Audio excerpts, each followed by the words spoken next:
بسم اللہ الرحمن الرحیم۔ السلام علیکم دوستوں، دیکھو ماں مجھے لینے آئی ہیں موت سے کچھ لمحے قبل بھارتی اداکار عرفان خان نے اپنی اہلیہ کی طرف دیکھ کر آخری الفاظ ادا کیے۔ بالی ووڈ کی سینئر اداکار عرفان خان انتقال کر گئے ہیں۔ موت کے وقت ان کی اہلیہ ان کے پاس موجود تھی۔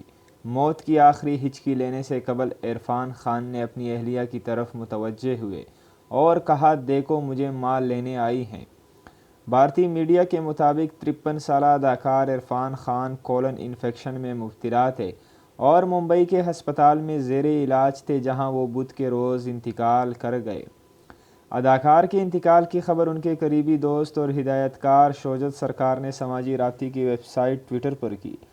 شوجت سرکار نے اپنی ٹویٹ میں لکھا کہ میرے پیارے دوست، تم خوب لڑے، مجھے ہمیشہ تم پر فخر رہے گا، ہم دوبارہ ضرور ملیں گے۔ انہوں نے عرفان خان کے گھر والوں سے بھی تعزیت کا اظہار کیا۔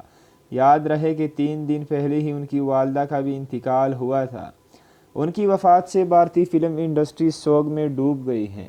رپورٹ میں کہا گیا ہے کہ موت کے وقت عرفان خان نے اپنی اہلیہ کی طرف دیکھا اور کہا کہ دیکھو مجھے ماں لینے آئی ہیں۔